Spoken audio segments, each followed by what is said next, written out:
Hello everyone, today we're going to talk about how to write an effective resume.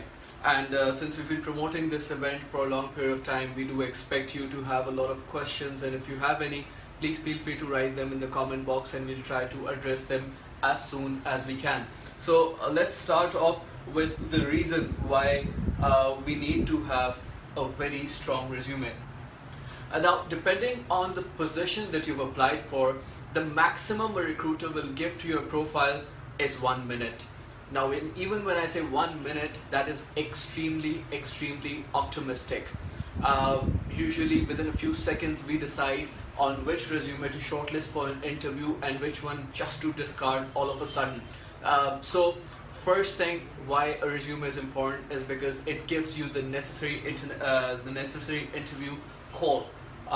Secondly, it's really the first few seconds that decide, to be honest. In the first few seconds, we decide who is to be called for an interview and who is not to be called for the interview. Thirdly, now the question arises is that how should we make up our profile impressive enough to give us a call? Now, resumes essentially are like preparing yourself for a big day. You know, your convocation, your wedding, your receptions, your other once-in-a-lifetime events. So spend some time in making your resume. Give it time, give it attention, give it all that it requires, and make sure that it creates an impact that gives you a chance to appear for the interview. Remember one thing, if you're rejected from an interview, you might get a call as a standing candidate. But once your resume is being discarded, you'll never get a call back from that very company for that particular position. Statistics tell us that more than 30% of the hiring decisions are based on the profile, on the CV. A lot of times when recruiters are hiring, what they do is they write comments on the CV for the interviewers to see as well, that what sort of candidate this person is, or their recommendations based on the CV, because the first person who views your CV or your resume is the one who spends most time with it. The interviewer will just look at it from an interrogative perspective, that is what questions to ask when you appear for the interview. So it's really the recruiter, the first person who's shortlisting the resume, that you actually have to look at for impressing. Now let's talk about the resume itself. Now we've talked about a lot of facts about resumes. We've talked about how, why is it essential to have a proper resume. Now let's talk about building up a proper resume. First things first, your name should be on top of your resume, because that is what matters. Now, people coming from Asian region, particularly from Pakistan and India, they tend to have bigger names. They tend to have, for example, Sayyid Muhammad, Abu Raza Isfahani, or Fazal Raza, something like that. Your name should be precise. Ideally, just put the two names that should be there, of which the second name should be the one through which you prefer being called. For example, I don't write on my resume Sayyid Muhammad Muntazir Haidar Ali, so on and so forth. I just write on my resume Muntazir Haidar, and that's what counts, because at the end of the day, the person who's giving me a call should know what name should he address me by. So first thing, your name should be precisely mentioned on the top of your resume. Secondly, there are a lot of debates going on about should we put a picture on your resume or not. Well, here's my recommendation. Don't put a picture on your resume, because putting a picture on your resume makes life easier for a recruiter, either to accept you or to reject you. In case you're rejected, you have not been given an opportunity to justify your candidature by appearing for the interview. So you see, once you start writing up your CV, once you put up a picture there, people will know the sort of person that you are. People will start stereotyping you. So you might not even get the interview call. Till you get the interview call, you cannot justify your presence in the organization. So it all comes down to the picture. So first, if your picture is being looked at and your profile is rejected based on that picture. Now the second point, if you're actually being called upon for the interview by looking at your picture, now this particularly applies to females. If someone looks at your picture and calls you for an interview, trust me, you won't want that job in the first place. So there's absolutely no reason for you to put up a picture unless it's been specifically asked for in the job ad or by the recruiter that you have to put up your picture as well. Generally, recruiters don't do that, so don't proactively put up a picture. So point number one, we said you have to put your name on top of your resume. Point number two, you have to connect to it.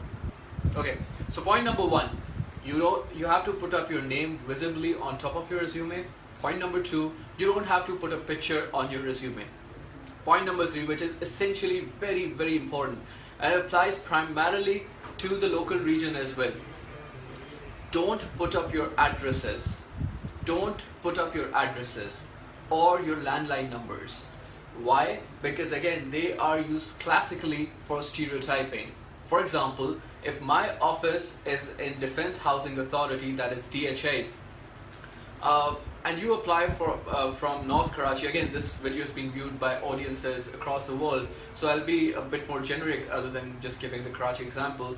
If you live like 50 miles or 30 miles away from my office, my general inclination would be not to call you for an interview because I foresee that you live quite apart from my office. Now that's something that again can cause a rejection despite you being a very good candidate. So number one, your name. Number two, don't put a picture. Number three, don't put your address. But do put your mobile number. I see a lot of people not putting up their mobile number. How are we supposed to get in touch with you? If you don't put up your mobile number there, how will we get in touch with you or give you a call for the interview? So mobile number is essentially important, particularly the one that is very active. It has to be exceptionally active.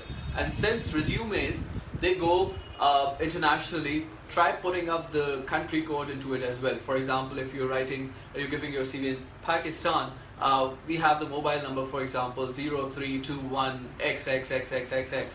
So what you should do is you should write plus or 00, then a 92, and then the code, and so on and so forth.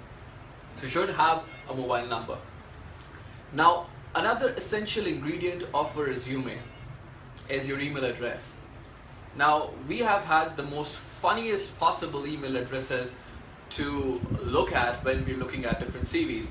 For example, females tend to write cutieLittlePie@gmail.com. I can tell you one of my email addresses about 15 years back, or let's say I think 20 years back maybe. About 20 years back, one of my email addresses was innocentculprit@hotmail.com. Now, does that make any sense? To a recruiter, at least it doesn't. It might get you a lot of public on your profile, putting up names like Innocent Culprit or Sweetie Little Pie or Dad's Cute Princess and stuff like that. But as recruiters, we look at professional people. So your email address should be essentially your name and maybe a number with it if your name is not available. For example, Muntazir091@gmail.com. However, even when choosing numbers, please don't put 007. Please don't put 9211. Please don't put 420. Those are pretty meaningful words and I'm sure we can all relate to them. So that's the header of your profile. That's the header of your resume that you should be looking at. Now, essentially when writing resumes, people will think that after writing your about yourself or about your introduction, then you should straight jump onto the objective part. I completely agree to it. But here is where your resume can stand out from the other. I would like to present an example if it's pretty much visible. I think it should be. This is my resume about, say, 10 years back or maybe 8 years back. Here is a liner that I always put against, okay, don't look at the picture here please, because I tell people not to put their picture and their addresses. Again, this CV is about a decade and a half old, about 15 years back. But the essential part that I want to show is this sentence. Now, being a finance major myself, and that again goes off the record, I used to write on my resume, playing with numbers is my passion and analysis is my specialty. Now, playing with numbers, analysis, two key skills when you're hiring finance people. So that's amazing. And a lot of times I would get called for this very sentence. And the first thing an interviewer would inevitably ask me is, what does this sentence mean?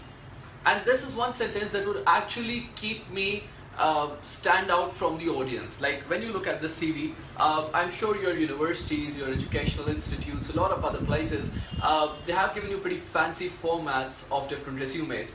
But tell me something, if I'm calling for 10 resumes from your very institution, how does one stand out from the other? Because all the resumes look alike. All of them have followed the same pattern. So yours need to stand out from the crowd. Mine used to, because okay, I come up from IBA, the premier business school in Pakistan, and all the resumes that my colleagues would apply, they would essentially be on the graduate directory format, whereas mine looked like this, completely different from a graduate directory format. And this is what actually made me stand out, and this is what actually got me the interview calls. So CV has to stand out. Again, coming back to the wordings of, for example, I used to write, playing with numbers is my passion, analysis is my specialty. That would make my profile stand out.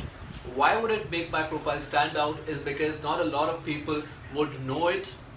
Definitely not any of the CVs would have such kind of a sentence. So the first thing that an interview would inevitably ask me is that, what does this statement mean? Now let's go back to a bit of an example. Since the crowd is, the audience is moreover from the Asian side, I believe we all are pretty much interested into cricket. When we invite a team to come to our home grounds and play cricket, we often prepare pitches that are comfortable for us. For example, if we have good spinners, we'll have spinning tracks. If we're good with seamers, we'll have seaming tracks. If we're good with batting, we'll have probably batter's paradise as our pitches.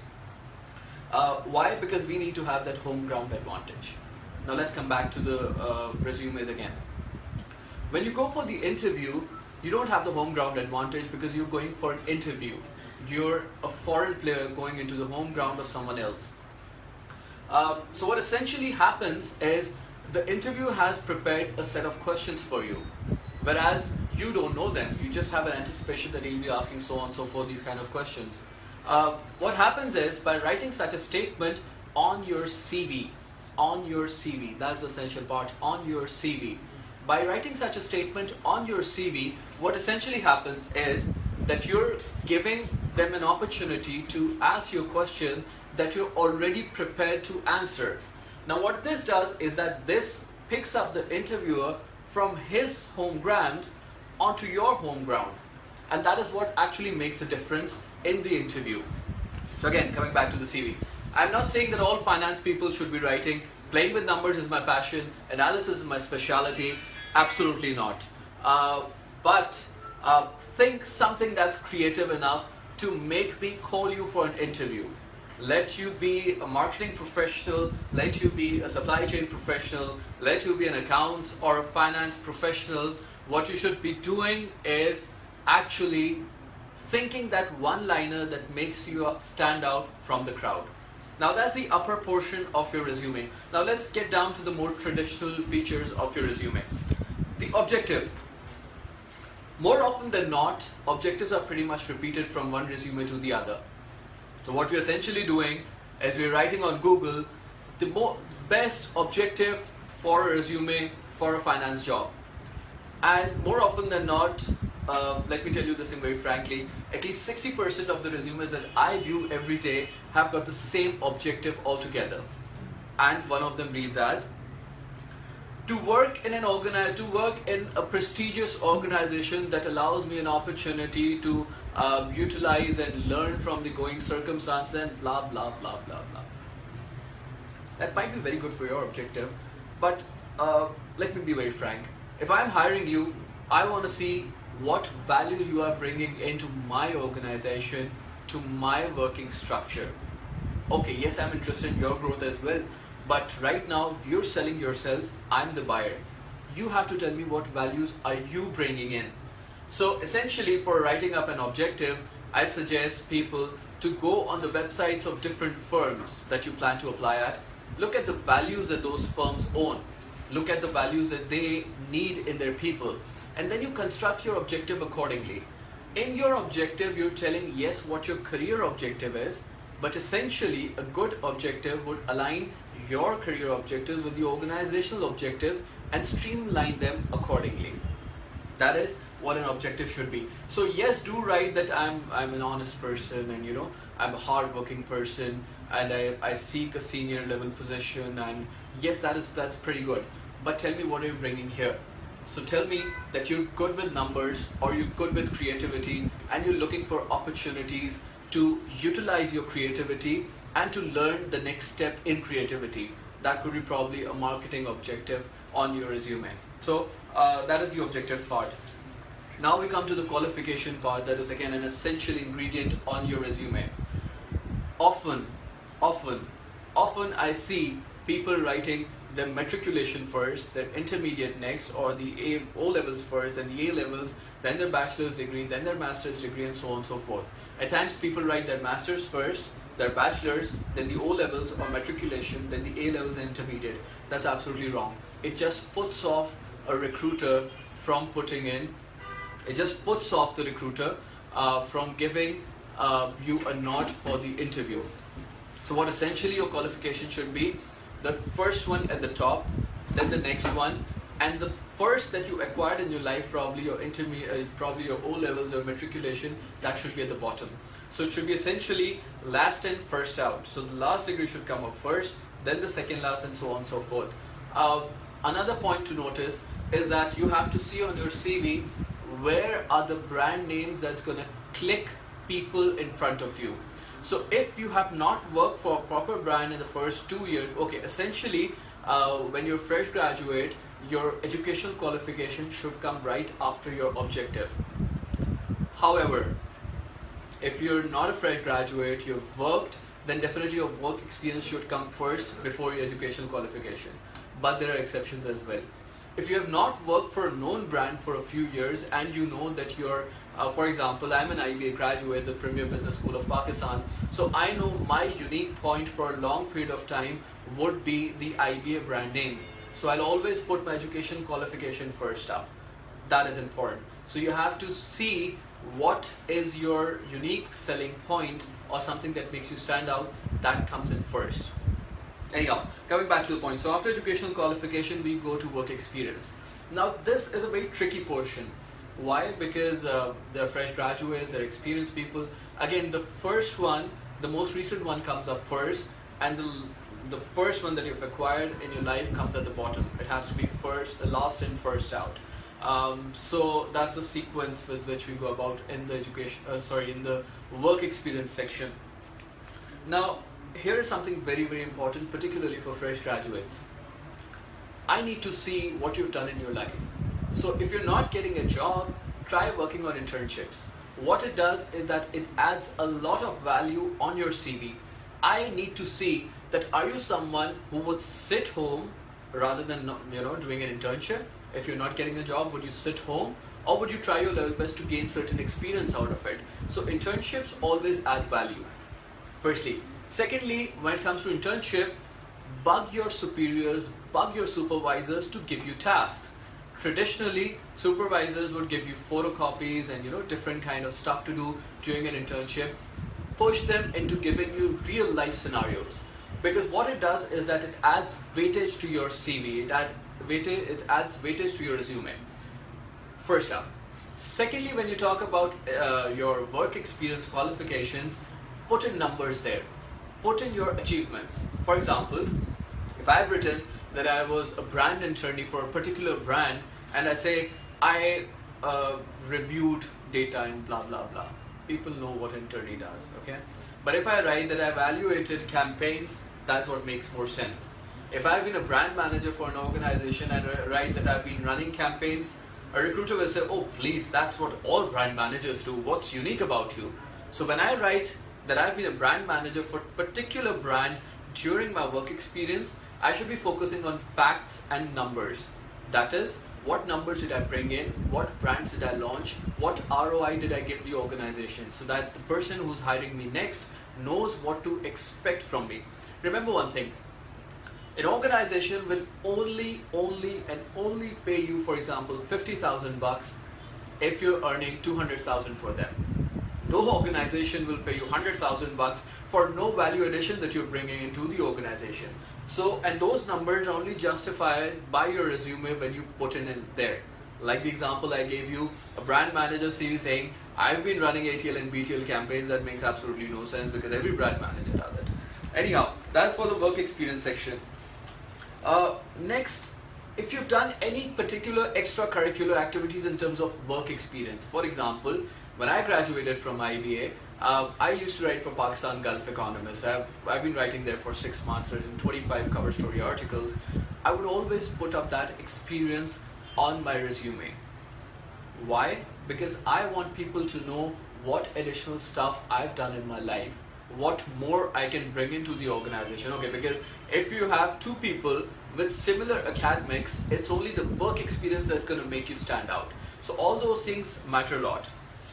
Now, with all the extracurriculars, now this comes primarily for the fresh graduates. Create a section where you write about research projects or your term projects that you've done. Put in your best projects there. However, there's a catch. We come to the ground reality. A lot of us are free riders. I've been a free rider in a few projects of my own as well. So despite that we are free riders, we always want to put the most fancy projects on our CV. Don't. Please only put those projects in your CV that you can actually defend, that you can actually talk about. Because what happened once with my interview was I had put up a very fancy kind of a project that I did across 2 semesters, and it's something that got me an A+ in IBA, and tremendous project. But unfortunately, I was a free rider on that project. So when I was being asked by the interviewer to tell me something about this project, I was stuck. I knew the non-technical side of it, but since I was a free rider, I did not know the technical aspects of it. So be very careful. When you're putting in projects on your CV, make sure you know about them, make sure you can talk about them. Then you talk about the extracurricular. Now I have been very active in IBA during my extracurriculars. I headed the students body, I've been secretary of various committees, I've been event manager. I used to put all that stuff on my resume. Now, what that did was that it gave the idea to the person reviewing the profiles that this guy is not just a nerd who knows how to study. He knows something beyond the books as well. So that is something that made a tremendous difference to my resume. Done with that, we look at the skills and interests. Now this is a very tricky part of a resume. When we're looking at resumes, we are looking to people who have multiple interests, multiple value additions to bring in. One of the most favorite things that recruiters look at today, or the HR people look at today, is the MS Office expertise. And within MS Office, we look at Excel, Word, PowerPoint. These 3 primarily we look at. Excel, Word, PowerPoint. You should have sharp skills with these 3 softwares to put them on your skills and other areas of interest. If you've done graphic designing, if you've good with photography, do put that stuff as well. Because again, that as a recruiter tells me that you're a living being. You're not just some nerd who just studied and gotten a good GPA and stuff like that. Finally, should we put in references or not? The best practice is to write a sentence that says references to be furnished on demand. Now this is something very important. Why? Because references should ideally come from people who are relevant to that industry. For example, if I'm applying for a banking job, I would rather give banking references because those are easily trackable. If I'm applying for an FMCG job, I'll probably give in some FMCG references. If I'm applying for a teaching opportunity, I would probably give references of my teachers. If I'm applying for a research opportunity, I'll probably refer some of my professors and stuff. So essentially just write that one sentence that references will be furnished on demand. Now that completes your resume. Now some do's and don'ts about your resume.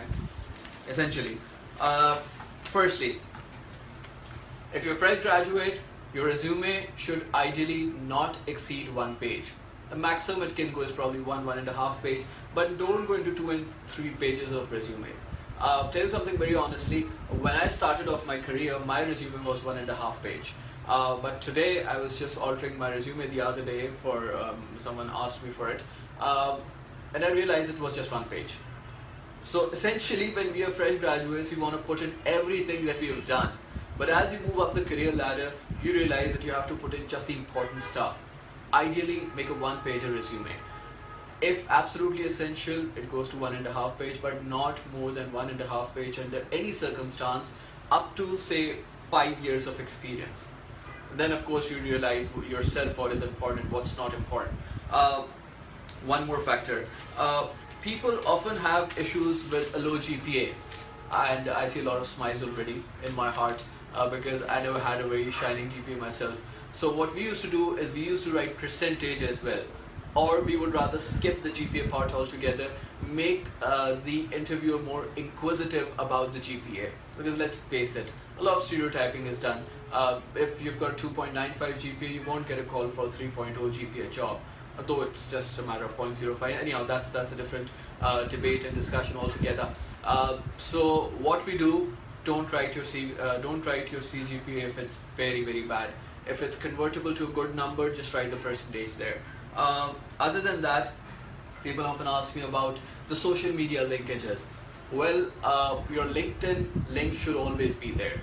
We'll talk about in another session how to maintain a good LinkedIn profile, but your LinkedIn link has to be there. It shows that you're today's person. It shows that you know how to network with people. It shows your proper professional networking skills. So LinkedIn has to be there. Facebook, absolutely not. Twitter, maybe, depending on how much you've maintained it properly, how much it's professional versus personal, you might put in your Twitter link as well. So that's pretty much it that I want to talk about. A few more factors. Depending on the job profile that you've been applying for, if you're applying for a graphic designer job, your resume has to look a bit fancy. If you're applying for a finance job, your resume might look a bit dry. Don't try to, if I get confused that a finance person is applying and his CV is properly well done in Photoshop, I might have second thoughts in calling him for an interview. Your CV should be extremely professional and should reflect the job that you're applying for. Now again, referring back to the first CV that I built up, I would like to give you guys a glance of it. This is how I made my CV, and as I see resumes today, this 15-year-old CV, sorry, not 15 years, yeah, approximately 15 years old CV, this still stands out from the crowd. So make your CV stand out from the crowd. There are zillions of people writing professional CVs. There are zillions of formats available on Google. There are zillions of formats available on Microsoft Word as well. Pick the one that illustrates you, that illustrates your expertise, that illustrates the job that you're applying for.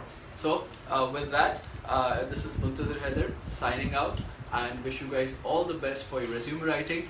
Make sure it's the best, and try getting it proofread or just a quick glance by any recruiter that you know of, so that you get the insights and the feedback of how people will look at your CV. So this is Muntazir Haider signing out till we meet again. Thank you.